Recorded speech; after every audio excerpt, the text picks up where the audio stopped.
As you walk down the dark hallway, you hear the sound of your own footsteps echo on the hard linoleum floor.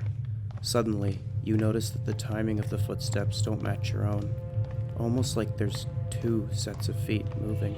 You stop and hear a distant patter of feet, a different sounding set of steps, a series of unnaturally fast squelches. You turn around to see nothing but a set of legs sprinting towards you. Honestly, if I saw this thing coming towards me, I think I'd start laughing. Like, yeah, it's horrifying and all, but there's just an inherent level of ridiculous with this one. I don't know why you're worried about this one in the first place. Like, what is he gonna do? Kick us? This image was posted by preternatural investigator Trevor Henderson alongside the phrase, Ghost of the Runner. Even though this isn't a ton of info to go off of, we can still learn quite a bit about this creature if we look at its physical characteristics. Starting with the obvious, if we look at the cut where the top of the legs end, it definitely doesn't look clean or precise. This isn't just a set of legs existing in a vacuum. It looks as if they were ripped from the top half of a body. Come on, walk it off, kid. Get it? What's that? You do get it? But it's still not funny? You can also see a little bit of bone poking out of the top. A little bit of a wardrobe malfunction.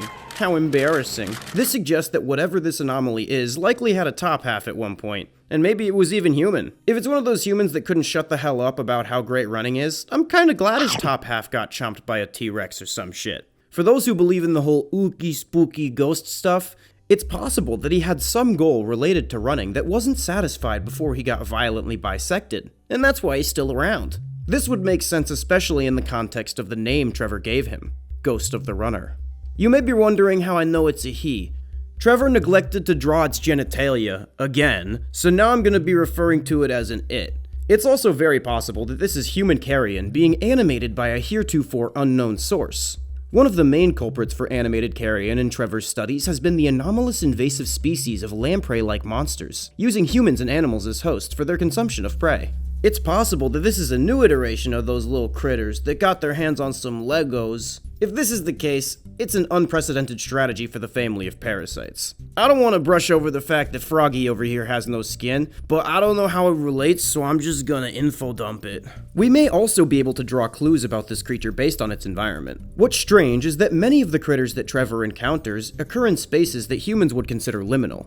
These creatures may survive in spaces considered liminal because of how their uncanny effects puts humans on edge.